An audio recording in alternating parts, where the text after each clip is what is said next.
Hello दोस्तों, स्वागत है एग्जाम ब्रदर्स में। तो कैसे हैं आप लोग? हेलो दोस्तों, स्वागत है एग्जाम ब्रदर्स में। तो कैसे हैं आप लोग? आज मैं आप लोगों के लिए लेकर आ गया हूं अवयवों की समानता। यानी समानता का मतलब होता है इक्वालिटी। यानी जब दो अवयव एक दूसरे के बराबर होते हैं तो उसे हम लोग समान अवयव कहते हैं, और इसी घटना को हम लोग अवयवों की समानता कहते हैं। आप यहाँ देख सकते हैं बाबू, कह रहा है कि अवयवों की समानता इक्वालिटी ऑफ मैट्रिसेस। ठीक है, ये कहता है कि जब दो अवयवों की कोटि, यानी दो बात यहाँ ध्यान देना है बाबू, ठीक है ना। एक पे ध्यान देना है आपको, अवयवों की कोटि पर, और एक संगत अवयव पर। इसमें दो ही बात है कि अगर कोटि भी समान होनी चाहिए और संगत अवयव भी समान होनी चाहिए, तब जाकर ये दोनों अवयव क्या होंगे? समान होंगे बाबू। तो जब दो अवयवों की कोटि और संगत अवयव समान हो तो उन्हें समान अवयव कहते हैं, और इस घटना को अवयवों की समानता कहते हैं, और इसे A बराबर B लिखा जाता है। यानी कहने का मतलब ये है कि हमारे पास एक अवयव है बाबू, ध्यान से देखिएगा। मान लीजिए हमारे पास एक अवयव है 1, 4, 9, 16। क्लियर। एक हमारे पास दूसरा अवयव भी है। दूसरा अवयव है बाबू 1 स्क्वायर, 2 स्क्वायर, 3 स्क्वायर, और ये 4 स्क्वायर। देखने में आपको दोनों अवयव ये अलग अलग दिखाई दे रहे होंगे, लेकिन अगर आप ध्यान से देखेंगे तो आपको दिखाई देगा कि देखिए इसका दोनों का कोटि है 2 गुने 2, यानी कोटि समान है बाबू। ठीक है, लेकिन कोटि के साथ साथ देखिए यहाँ 1 है तो यहाँ 1 का स्क्वायर 1, 4 है तो 2 का स्क्वायर 4, यहाँ 9 है 3 का स्क्वायर 9, 16 है 4 का स्क्वायर 16।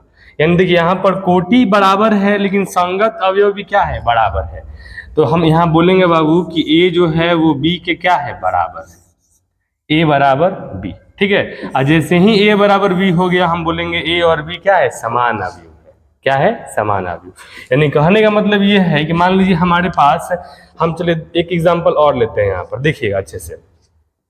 मान लीजिए यहाँ पर है बाबू, मान लो 5 है, यहाँ -1 है, 0 है, यहाँ 7 है। क्लियर। और यहाँ पे एक हम लेते हैं डी बराबर, और डी भी में भी क्या करेंगे ना, हम यही काम करेंगे। क्या करेंगे बाबू? 5 -1 0 7। तो आपने देखा कि दोनों की कोटि भी समान है। कोटि मतलब क्या कि इसमें पंक्ति और स्तंभ की संख्या क्या है? 2 गुने 2, और यहाँ भी हो जाएगा 2 गुने 2।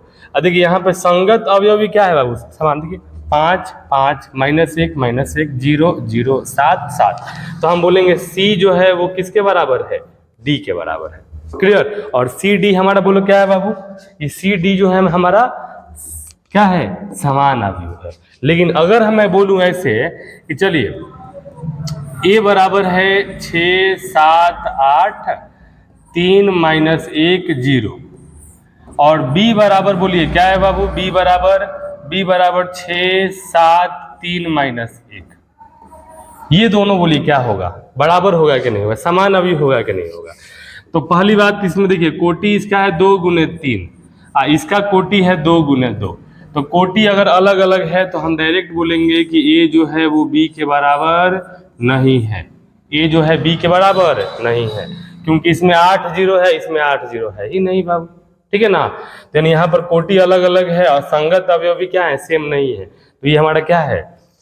समान अवयव नहीं है। उसी तरह आप समझ सकते हैं। देखिए अगर मान लीजिए यहाँ पे 6 7 8 9, और b बराबर यहाँ आ गया बाबू, मान लो 3 8 9 7। देखिए अच्छे से सब लोग यहाँ देखिए, भले ही कोटि बराबर है, कोटि 2 गुने 2 है, यहाँ भी 2 गुने 2 है, लेकिन आप देख सकते हैं कि दोनों का संगत अवयव क्या है? बराबर नहीं है। तो संगत अवयव बराबर नहीं है तो ये भी हमारा क्या होगा? बराबर नहीं होगा, समान अवयव नहीं होगा। क्लियर। तो आपको ये समझना है ना बाबू कि देखिए कि जब भी दो अवयव के कोटि और संगत अवयव समान हो तो उन्हें समान अवयव कहते हैं, और इस घटना को अवयवों की समानता कहते हैं। ठीक है, दोनों कंडीशन को फुलफिल होना चाहिए, यानी कोटि भी समान होनी चाहिए और संगत अवयव भी समान होनी चाहिए। तो यहाँ मैं आपको बताना चाहूंगा कि जब भी अगर आपको दो अवयवों के बीच में अगर बराबर का चिन्ह अगर दिख गया तो आपको ये समझना है ना कि दोनों का कोटि क्या है, समान है। देखिए यहाँ पे ज्यादा लोड नहीं लेना है बाबू, और समझना क्या है कि दो अवयवों के बीच अगर बराबर का सिंबल दिख गया तो आपको समझ लेना है कि कोटि क्या होगा बाबू, इसका कोटि समान होगा, दोनों का कोटि समान होगा। क्लियर। और यहाँ पे संगत अवयव भी समान होगा। संगत अवयव समझते हैं ना, संगत अवयव भी क्या होगा, समान होगा। संगत अवयव का मतलब देखिए ये 6 जो है ये 3, ये 6 और 3 संगत अवयव, 7 और 8 क्या है, संगत अवयव, 8 और 9 संगत अवयव, 9 और 7 क्या है, संगत अवयव। क्लियर। तो यानी ये हमें याद रखना है बाबू कि A बराबर B, यानी जब भी दो अवयव हो A बराबर B तो उनकी कोटि समान होगी, संगत अवयव क्या होंगी, समान होंगी। चलिए इस पे आधारित हमने कुछ क्वेश्चन यहाँ पे लिया हुआ है, बारी बारी से इसको हम लोग हल करने का प्रयास करते हैं। देखिए सबसे पहले देखिए यहाँ पे ये भी आपका अवयव है, ये भी अवयव है, कोटि देखिए दोनों का सेम सेम है, 2 गुने 2 2 गुने 2। यहाँ पर देखो x की जगह क्या है बाबू, 3, तो इसमें ज्यादा लोड नहीं लेना है, x का जगह क्या हो जाएगा 3। फिर बोलिए y का मान हो जाएगा बाबू 7, बोलिए z बराबर क्या हो जाएगा 8, और m बराबर हो जाएगा 10।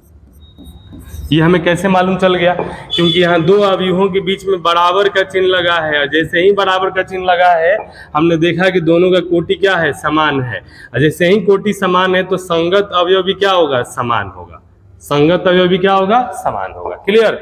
यही बात आपको समझना है यहाँ पर। देखिए अगला यहाँ पे मैंने एक छोटा सा क्वेश्चन ले लिया बाबू, ठीक है ना। यहाँ लिखेंगे बाबू, देखिए यहाँ पर दो अवयवों के बीच में बराबर का चिन्ह लगा है, तो बराबर का चिन्ह लगा है बाबू तो लिखेंगे तुलना करने पर, तुलना करने पर। हम जानते हैं कि दो समान अवयवों के संगत अवयव क्या होते हैं, बराबर होते हैं। तो x + 1 जो है वो किसके बराबर होगा, बता दो आप मुझे।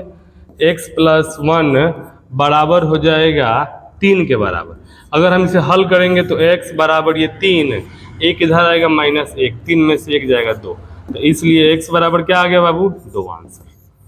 क्लियर। उसी तरह अगर हम 2y - 3 को तुलना कर दें तो 2y - 3 बराबर -3। क्लियर। अब देखिए -3 उधर जाएगा तो हो जाएगा 2y बराबर -3 अब +3, तो -3 + 3 क्या हो गया 0, तो 2y बराबर 0, तो हमारा y बराबर हो जाएगा 0/2, और 0/2 बराबर क्या होगा 0, तो इसलिए y का मान भी क्या होगा 0 आंसर। क्लियर है, समझ में आ रहा है ना बाबू।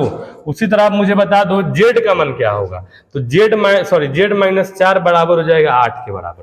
तो बोलिए z - 4 बराबर हो जाएगा 8, तो z -4 को उधर लेके जाएंगे तो 8 + 4, इसलिए z बराबर 12।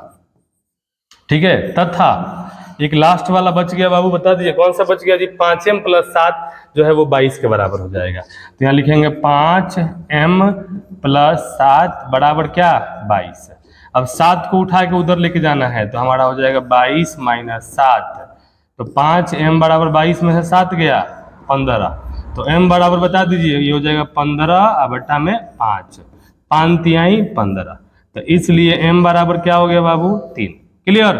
तो आपको ज्यादा लोड नहीं लेना है, ठीक है ना। यहाँ समझना है कि जब दो अवयव दिए गए हैं और दोनों के बीच बराबर का चिन्ह है, तो बराबर का चिन्ह अगर होगा ना तो संगत अवयवों को बराबर करके और समीकरण बना के आसानी से आप हल कर सकते हैं। चलिए ये क्वेश्चन मेरा फेवरेट है, इस क्वेश्चन को हम लोग आइए सॉल्व करते हैं। देखिए यहाँ पे आप ध्यान पूर्वक देखेंगे तो दिखाई देगा, देखो x + y का मान 10 है और 3 है तो 3, -4 है -4, x - y क्या है 2, और यहाँ दोनों अवयव के बीच क्या लगा है, बराबर लगा है ना बाबू। तो यहाँ पर देखो अगर हम तुलना करेंगे लिखेंगे तुलना करने पर, ठीक है। बोलिए x + y किसके बराबर हो जाएगा 10 के बराबर, तो x + y बराबर 10, ये हमारा समीकरण नंबर 1। देखिए x - y किसके बराबर 2 के बराबर, x - y बराबर 2, समीकरण नंबर 2। क्लियर। सबसे पहले काम करिए समीकरण को जोड़ दिए, 10th क्लास में आपने पढ़ा होगा, समीकरण को जोड़ेंगे y क्या हो गया कट गया, तो x हो जाएगा बाबू 2x, आइए 10 और 2 12 हो जाएगा, तो x बराबर ये हमारा हो जाएगा 12/2, 2 छक 12, तो इसलिए x बराबर क्या हो गया 6 हो गया। अब इसी x के मान को कहाँ रख दो, लिखेंगे x का मान 1 में रखने पर, x का मान 1 में रखने पर 1 में रखने पर। तो बोलिए समीकरण 1 हमारा क्या दे दिया है जी?